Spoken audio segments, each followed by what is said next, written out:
Le FBI alerte sur l'usage des applications de crypto-monnaies sans KYC. Les autorités des États-Unis lancent une offensive contre la confidentialité, ciblant les applications favorisant la confidentialité des utilisateurs. Cette semaine, l'arrestation des cofondateurs de Samurai Wallet, accusés de blanchiment de 2 milliards de dollars, et une mise en garde du FBI contre certaines applications qui ne demandent pas de KYC, marque un tournant critique.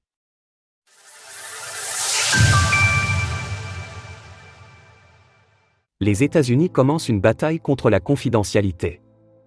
Les autorités des États-Unis semblent avoir engagé une bataille juridique contre les applications qui permettent à leurs utilisateurs de protéger leur vie privée. Plus tôt cette semaine, les cofondateurs de Samurai Wallet, un portefeuille équipé d'un mixeur de Bitcoin, ont été arrêtés, accusés du blanchiment de 2 milliards de dollars. Le Federal Bureau of Investigation, FBI, s'est récemment attaqué aux applications qui ne requièrent pas de vérification d'identité, KYC, en publiant un communiqué pour avertir les citoyens états-uniens des dangers que ces plateformes pourraient représenter. Extrait du communiqué publié par le FBI. Le FBI met en garde les Américains contre l'utilisation de services de transfert d'argent en crypto-monnaie qui ne sont pas enregistrés comme entreprises de services monétaires, ESM, conformément à la loi fédérale des États-Unis, 31 USC. 5330, 31 CFR 1010, 1022, et qui ne respectent pas les exigences de lutte contre le blanchiment d'argent. Quelques mesures simples peuvent éviter l'utilisation involontaire de services non conformes.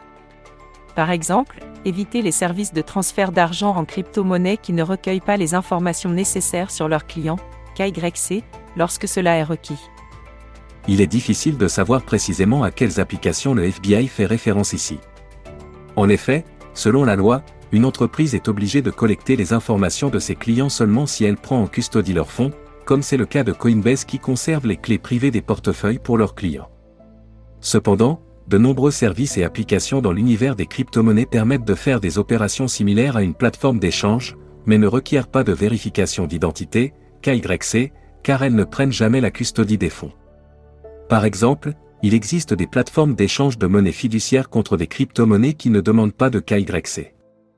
Une fois les fonds reçus, ils sont directement échangés et envoyés sur un portefeuille non custodial, dont seul l'utilisateur détient la clé privée, comme c'est le cas avec Relais App ou Monpellerin. D'autres applications on-chain, telles que Uniswap ou Aave, fournissent une infrastructure sur la blockchain sans jamais accéder aux fonds. Cet avertissement pourrait être une menace pour les portefeuilles non custodiales. Le plus surprenant avec cet avertissement du FBI est qu'il semble s'adresser aux plateformes d'échange, cependant, celles qui prennent la custodie des fonds et ne collectent pas les informations personnelles de leurs clients sont déjà en situation d'illégalité. Pour plusieurs membres de la communauté, l'avertissement, survenu 24 heures après l'arrestation des cofondateurs de Samurai Wallet, semble déclarer le début d'une offensive des autorités contre les solutions de protection de la vie privée sur Internet. Cette démarche pourrait même, à terme, aboutir à l'interdiction des portefeuilles de crypto-monnaies classiques qui fonctionnent uniquement avec une phrase SID. Il est important de rappeler que, bien que certaines personnes utilisent les blockchains et leurs nombreuses applications pour accroître leur confidentialité, recourir à ces technologies pour blanchir de l'argent ou participer à des activités illégales est peu pertinent en raison de la traçabilité qu'offrent les blockchains. Pour mettre en perspective, une étude de Chainalysis révèle que, en 2023, les crypto-monnaies impliquées dans des activités illicites représentaient 24,2 milliards de dollars, tandis que le scandale des Panama Papers à lui seul concernait environ 11 300 milliards de dollars.